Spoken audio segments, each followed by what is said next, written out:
नमस्कार, मैं ललित पारीमू और आपका स्वागत करता हूं ललित पारीमू एकेडमी चैनल में।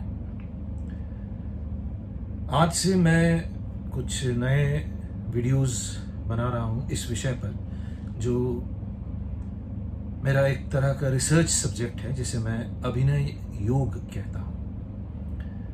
दो अलग अलग शब्दों को मिलाकर ये एक नया कॉन्सेप्ट, एक नया सिस्टम बनाया है।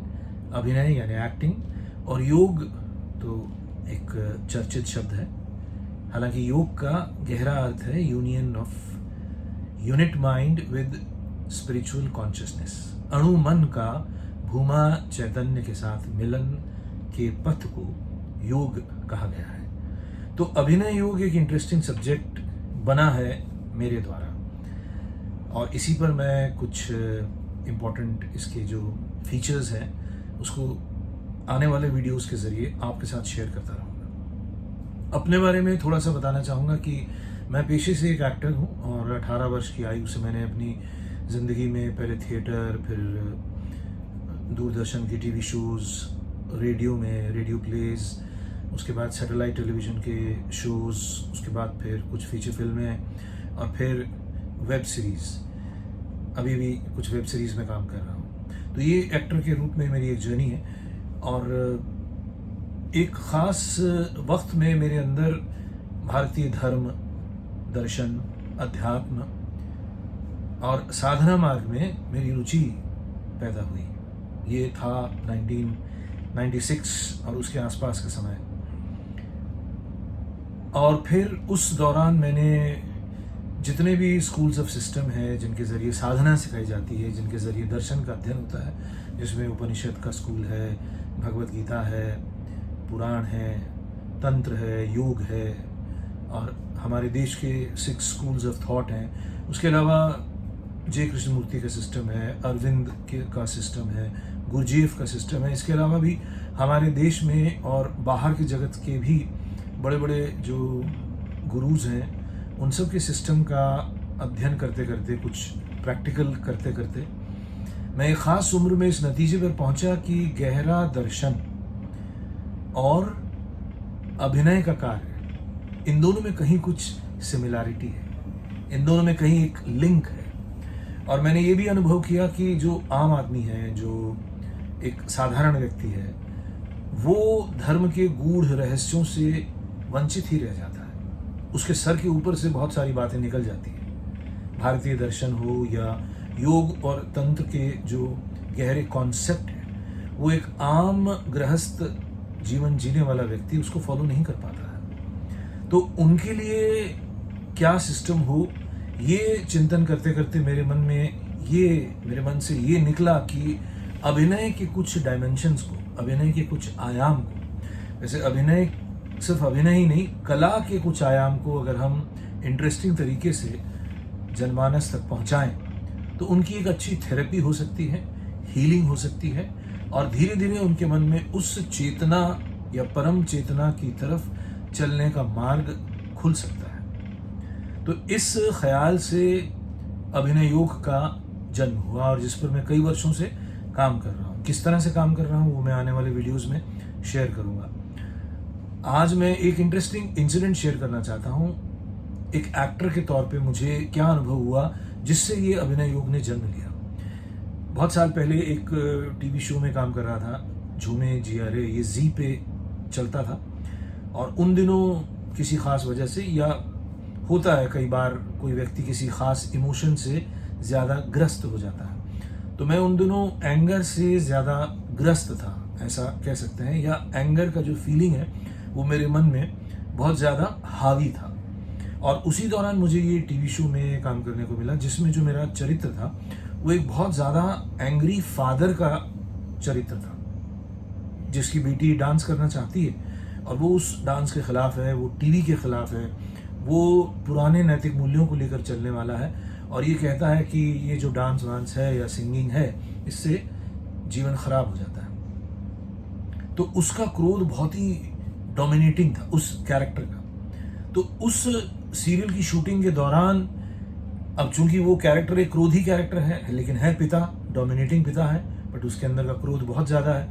तो दिन में मुझे कई बार 5-5, 6-6 सीन ऐसे करने को मिलते थे जिसमें मुझे क्रोध का एक्सप्रेशन करना होता था, कई सारे सीन। और जैसा कि बहुत लोग समझते हैं, जानते हैं कि टीवी में बहुत सारे शॉट्स लिए जाते हैं। एक सीन को अच्छा सीन बनाने के लिए बहुत सारे एंगल से डायरेक्टर्स लोग शूट करते हैं, तो बार बार क्रोध का अभिनय करना पड़ता था। तो शाम के वक्त जब शूटिंग खत्म होती थी तो मैं बड़ा हल्का महसूस करता था। मैंने ये प्रैक्टिकल रियलाइज किया कि लगातार दिन में बार बार क्रोध का अनुभव करने से, और मेरा अचेतन मन उस वक्त क्रोध की फीलिंग से ज्यादा भरा हुआ था, तो जब मैं इसको कैमरे के सामने परफॉर्म करता तो आसानी से एक तो क्रोध के मूड को पकड़ता था, और शाम आते आते मैं बड़ा रिलैक्स और बहुत ही एक तरह के आनंद में रहता था। यहाँ से मेरे को ये ख्याल आया कि निजी जीवन के अंदर जो भी इमोशन हावी है, अगर उस व्यक्ति को उस इमोशन को एक्सप्रेस करने का मौका मिले एक कंट्रोल्ड एनवायरनमेंट में, शूटिंग तो एक कंट्रोल्ड एनवायरनमेंट में ही होती है, थिएटर भी या एक्टिंग वर्कशॉप भी एक कंट्रोल्ड एनवायरनमेंट में होती है, तो उस कंट्रोल्ड एनवायरनमेंट में अगर आप उन इमोशंस को एक खास तरीके से एक सीन के माध्यम से, एक मोनोलॉग के माध्यम से एक्सप्रेस करें तो आपका मन हल्का हो जाएगा, क्योंकि वो इमोशन आपको डिस्टर्ब कर रहा है, उसकी वजह से आप अपने रोजमर्रा के काम ठीक से कर नहीं पा रहे हैं, चाहे वो एंगर हो, चाहे वो जेलसी हो, चाहे वो फियर हो, चाहे वो हेट की फीलिंग हो। तो यहां से अभिनय योग के बीज ने मेरे भीतर जन्म लिया और मैं इस पर विचार करने लगा कि कैसे हम थेरेपेटिक स्पीचेस को या मोनोलॉग्स को या सीन्स को डेवलप कर सकते हैं, और मैंने उस पर काम करना शुरू किया। धर्म की जगत में, अध्यात्म की जगत में मैंने पढ़ा था, और ये बात जग जाहिर है कि हमारे भीतर जो नकारात्मक ऊर्जा है, नेगेटिव एनर्जी है, वो षड रिपु और अष्टपाश के दायरे में आती है। 6 एनिमीज एंड 8 बॉन्डेजेस। ये 6 एनिमीज क्या है? काम, क्रोध, लोभ, मोह, मद, मत्सर है। ये हमारे 6 शत्रु हैं।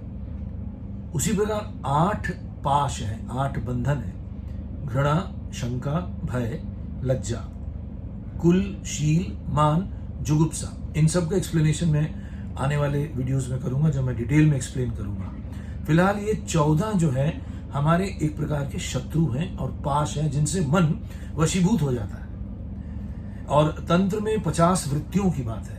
ये 50 वृत्तियां हमारे पूरे ह्यूमन माइंड के बिहेवियर और इमोशंस को कंट्रोल करती हैं। तो इन पर मैंने मोनोलॉग्स बनाने शुरू किए। सबसे पहले ये 6 एनिमीज पर, इसका नेगेटिव और पॉजिटिव मोनोलॉग, और उसी तरह उनसे जुड़ा हुआ सीन, दृश्य। अब हमारे ये जो भी षडरिपु और अष्टपाश है, ये किसी ना किसी रिश्ते के दायरे में आते हैं, तो उस रिश्ते में भी हमारे समस्या उत्पन्न हो जाती है। मान लो पिता पुत्र का रिश्ता है, पति पत्नी का रिश्ता है, माँ बेटे का रिश्ता है, भाई भाई का रिश्ता है, पिता और पुत्री का रिश्ता है। किसी न किसी रिश्ते में ये खास इमोशन पकड़ जाते हैं, या वो भाव ज्यादा घना हो जाता है, चाहे क्रोध का हो, चाहे भय का हो, तो रिश्ता भी खराब रहता है, मन में वो भाव गहरा हो जाता है। और चूंकि जीवन ऐसा है हमारा कि हम आसानी से उन इमोशंस को एक्सप्रेस नहीं कर पाते, करते हैं तो रिश्ते और खराब होते हैं। तो यही स्ट्रेस की वजह है, यही एंजाइटी की वजह है, यही बहुत सारे डिसऑर्डर्स की वजह है। तो इन्हीं पर मैंने काम करते हुए अभिनय योग सिस्टम को डेवलप किया, जिसमें मोनोलॉग्स और सीन्स एक खास तरह से बनाए गए हैं। और उनसे क्या होगा, आप एक एक्टर के तौर पे उन मोनोलॉग्स को परफॉर्म करेंगे, उन सीन्स को परफॉर्म करेंगे, और उससे जो आपको बेनिफिट मिलेगा वो ये है कि मन में दबी हुई वो खास वृत्ति, दबा हुआ वो खास इमोशन रिलीज हो जाएगा। जब आप एक वर्कशॉप में काम करेंगे या एक प्ले के जरिए काम करेंगे, उन्हीं मोनोलॉग्स को बोलेंगे, तो थोड़े समय के लिए आप रिलीव्ड फील करेंगे। और उसके साथ साथ जब एक तरफ से हमने उस नेगेटिव एनर्जी को रिलीज किया, तो साथ ही साथ हमें पॉजिटिव एनर्जी का उसके ऊपर एक प्रकार से ऑइंटमेंट लगाना है। सिर्फ नेगेटिव एनर्जी को निकालने से बात नहीं बनेगी, उसके ऊपर पॉजिटिव थॉट वेव को आरोपित करना है। तो सारे सीन्स और सारे मोनोलॉग्स इस प्रकार से बनाए हैं कि पहले नेगेटिव एनर्जी का रेचन होगा, यानी वो बाहर निकलेगा, और उसके बाद पॉजिटिव एनर्जी उसके ऊपर आएगी। तो ये काम लगातार होते रहेगा, इसी से हीलिंग होगी। और ड्रामा का इसमें जो इस्तेमाल है, अभिनय का जो इसमें इस्तेमाल है, अभिनय के जरिए हम रस क्रिएट करते हैं, तो ये रस ही आपको हीलिंग देगा। रस का रिप्रोड्यूस करना, रस को कॉन्शियसली रिप्रोड्यूस करना आपके मन को स्वस्थ बनाता है। आपके अंदर कुछ हार्मोन्स का सीक्रेशन होता है, बैलेंस्ड हार्मोन्स का सीक्रेशन होता है, और आपको एक प्रकार का छोटा सा आनंद का भी अनुभव होता है। क्योंकि जब भी किसी भी कला से आप कोई रचना करते हैं तो एक एस्थेटिक सुख मिलता है, एस्थेटिक प्लेजर मिलता है, और वो एस्थेटिक प्लेजर आपको बहुत दिनों तक याद रहता है, आपकी मेमोरी में भी रहता है और आपको अच्छा लगता है। तो ये फंडामेंटल बात हुई अभिनय योग के रिसर्च की, जो मैं पिछले कई सालों से कर रहा हूँ, और अपनी एकेडमी बना के मैं इस तरह से न सिर्फ एक्टर्स को ट्रेन कर रहा हूँ, बल्कि anyone who wants to get rid of anxiety, fear, stress और any kind of mental disorder, वो इस सिस्टम को अगर अपने जीवन में अप्लाई करता है सिस्टमैटिक तरीके से, ट्रेनिंग हासिल करके, तो उसे ज़रूर लाभ मिलेगा। आज की बात समाप्त करते हुए मैं ये बात कहना चाहूँगा कि पूरा अभिनय योग 3 फेजेस में डिवाइड है, 3 चरणों में। पहला चरण है ट्रेनिंग ऑफ एन एक्टर। एक एक्टर किस तरह से ट्रेन होता है, वो ट्रेनिंग 10 लेसन्स के जरिए एक्टर की ट्रेनिंग पहला फेज है, पहला स्टेप है। दूसरे स्टेप में दूसरे स्टेप के 2 भाग हैं, ए और बी।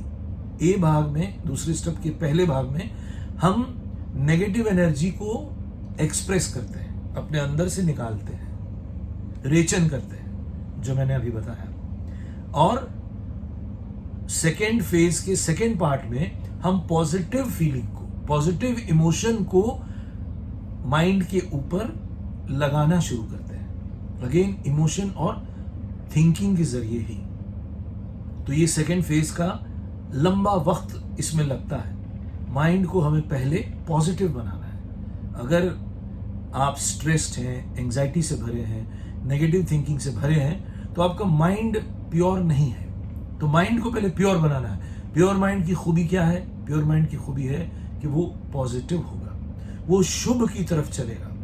जीवन में शुभ और अशुभ लगातार चलता रहता है, लेकिन हमें चुनाव करना है शुभ को। जो मन शुभ की तरफ देखता है, लगातार शुभ पर अपनी दृष्टि रखता है, वही मन स्वस्थ मन है। और जो मन हमेशा अशुभ की तरफ देखता है, वही मन अस्वस्थ मन है, अनहेल्दी माइंड है। तो सेकेंड फेज में हम माइंड को हेल्दी बनाते हैं, और थर्ड फेज में हम ध्यान और धारणा की कई विधियों का अभ्यास करते हैं। जब ये माइंड पॉजिटिव हुआ, तब ये माइंड फोकस्ड होना शुरू हो सकता है। फिर धारणा के माध्यम से, धारणा का मतलब है कंसंट्रेशन, बहुत सारे कंसंट्रेशन की क्रियाओं से इस माइंड को वन पॉइंटेड बनाया जाता है।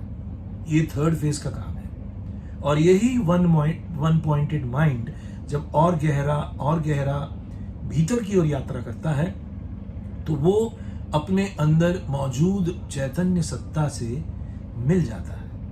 मन चेतना में प्रवेश कर जाता है, और जब चेतना में प्रवेश कर जाता है तो मन का अपना अस्तित्व नहीं रहता, तो वो एक नई अनुभूति पाता है, जिसे आनंद कहते हैं। ऐसा कहा गया है, सुखम अनंतम आनंदम।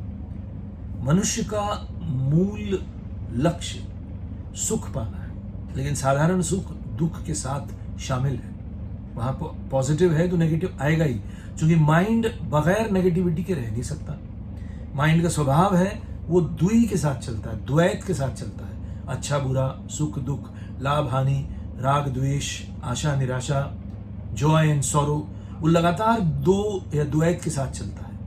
लेकिन इन दोनों के बियॉन्ड जो चेतना का जगत है वो अद्वैत है, वो नॉन डुअल वर्ल्ड है, वो ब्लिस का वर्ल्ड है। तो मनुष्य जीवन का लक्ष्य इसी ब्लिस को पाने की चेष्टा करना है। तो अभिनय योग में तीसरे चरण में हम इसी स्वस्थ मन को, इसी सकारात्मक मन को गहरे कंसंट्रेशन की क्रिया से, ध्यान की क्रिया से अपने मूल स्रोत तक ले जाने की कोशिश करते हैं। और मूल स्रोत क्या है आपका? चैतन्य सत्ता। आप मूल में आनंद घन सत्ता है। You are an embodiment of bliss.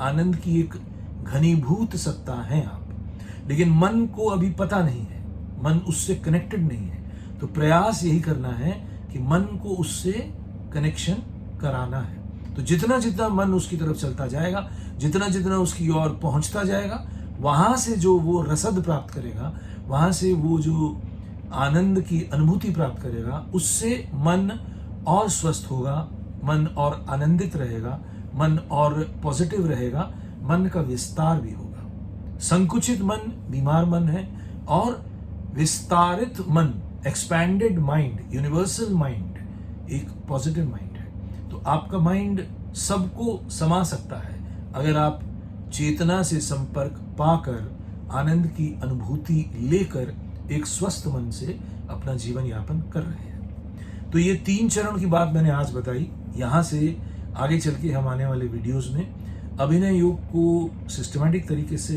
Study करते हैं, उसके कितने इम्पॉर्टेंट कॉन्सेप्ट्स हैं, क्या सेलिएंट फीचर्स हैं, ये षड्रिपु और अष्टपाश पर कैसे हम नियंत्रण पा सकते हैं, ध्यान और धारणा की क्रिया से कैसे हम मन को चेतना के मार्ग तक पहुंचा सकते हैं। इस पर आने वाले समय में बातचीत करता रहूँगा। फिलहाल बने रहिए, साथ दीजिए और इस तरह की जो वीडियोस मैं चैनल पर डाल रहा हूँ उसको देखते रहिए। थैंक यू, नमस्कार, आपका दिन शुभ रहे, आपके भीतर शुभ का संचार हो, आप जीवन में हमेशा शुभ दृष्टि से ही जीवन को देखते रहें और किसी के जीवन में कभी भी दुख या दुख की बात न हो।